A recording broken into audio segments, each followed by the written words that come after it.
Oi, gente, graça e paz de Cristo, bem-vindos ao canal Cristo em Evidência, eu sou a Mirlis. E o tema do nosso vídeo de hoje é mais uma resenha de um livro que eu li e que eu queria muito compartilhar com vocês. Então decidi fazer esse vídeo para compartilhar um pouco sobre o livro do John Piper, que é Vivendo na Luz, Dinheiro, Sexo e Poder, fazendo o melhor uso de 3 oportunidades perigosas. Esse livro aqui ele é muito interessante e ele traz muitos conceitos práticos para a nossa vida, para a nossa caminhada cristã. E aí eu vou compartilhar com vocês um pouquinho do que eu aprendi e li nesse livro, mesmo na correria, né? Mesmo concluindo a faculdade, muitas coisas para organizar, mas eu decidi compartilhar com vocês porque é uma leitura muito especial e muito importante, tá certo? E aí, esse livro aqui foi uma pregação do John Piper e ele se tornou um livro. E é um livro muito maravilhoso, muito produtivo, por sinal. E ele é dividido em 6 capítulos.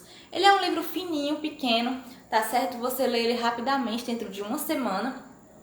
E aí, ele começa falando sobre as definições e os fundamentos desses 3 elementos que foram criados por Deus, mas que por causa do pecado, eles foram deturpados pela condição do coração humano, que muitas vezes está distante do propósito de salvação, está distante de Deus e da sua palavra. E aí, no primeiro capítulo, ele define e fundamenta esses 3 elementos. No segundo capítulo, ele fala sobre os perigos do sexo que destroem o prazer. E esse capítulo é bem interessante porque o Piper vai falar que Deus criou isso para a glória dele e Deus criou isso para o casamento.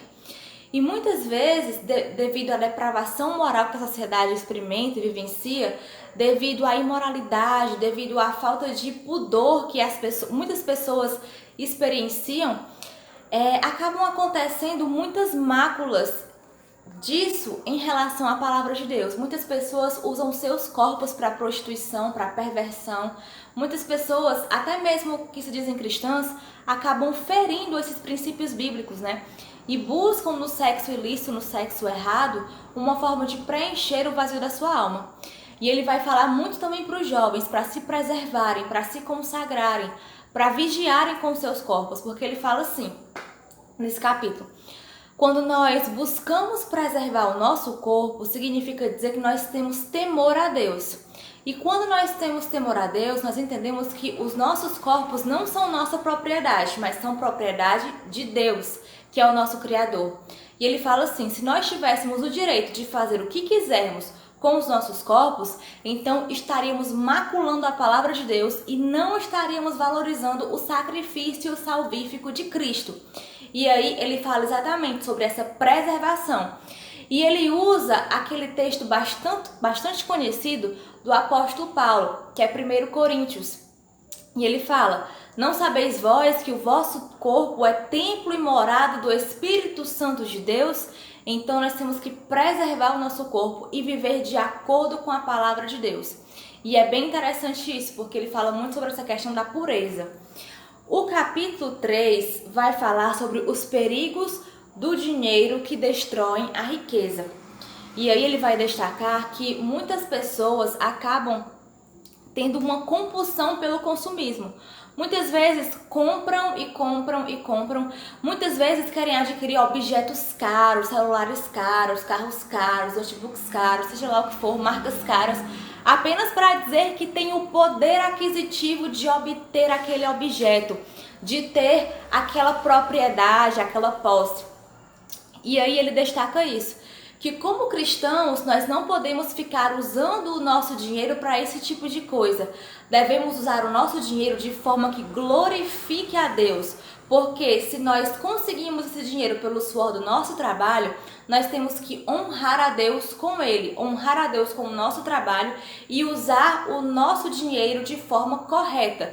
Não estou dizendo aqui, né, nem o autor também diz, que não devemos comprar o que nós quisermos ou pudermos, mas ele fala assim: você não pode comprar com o objetivo de querer satisfazer alguns desejos consumistas, porque isso vai de encontro à palavra de Deus. Isso contraria expressamente os mandamentos de Cristo a respeito do uso prudente do dinheiro. E ele também fala, no capítulo 4, sobre os perigos do poder que destroem a alma. E ele vai falando que muitas vezes as pessoas, principalmente aquelas que não têm o conhecimento de Deus, que não temem a Deus, buscam no poder uma forma de preencher também o seu vazio. E ele fala assim, olha, observe as grandes autoridades. Muitas autoridades, elas usam o poder para fazer benfeitorias, para fazer realmente aquilo que o povo precisa, mas muitas delas usam o poder para fazer coisas equivocadas, coisas que contrariam as leis, até mesmo crimes administrativos, crimes de responsabilidade. E ele vai falando que o poder foi constituído por Deus. E Deus é o dono do poder. E Deus delegou esse poder para as pessoas. Deus deu o poder ao homem. E ele fala que como criaturas de Deus, temos que usar esse poder também de forma que glorifique ao Senhor, a fim de que nós realmente possamos viver na luz de Cristo. E esse livro ele é muito especial. Na verdade, esse livro ele falou muito comigo, falou muito ao meu coração. Eu tirei grandes lições, grandes aprendizados. E eu super indico também para vocês que desejam ler mais o Piper, né, que é um autor riquíssimo e bastante embasado na palavra de Deus. E o último capítulo que ele vai falar, ele fala sobre a aplicação das novas órbitas para o dinheiro, para o sexo e para o poder. Mas antes do último capítulo, no capítulo 5, ele fala sobre a libertação, sobre a volta do sol ao centro. O que significa isso? Ele é super didático nesse livro, tanto que o livro, a capa dele, se organiza até numa estrutura que parece o sistema solar. E aí ele fala assim, olha, quando você está firmado em Cristo, Cristo é o seu sol, o sol do seu sistema solar. E nós aprendemos na escola, no ensino médio também, né? No ensino fundamental, nós aprendemos na escola que os objetos de menor massa, eles acabam girando em torno dos objetos de maior massa. No caso, o Sol é maior, é mais denso. E os planetas orbitam em torno do Sol. E ele fala assim, olha, o Sol é Cristo. Cristo é o Sol da justiça.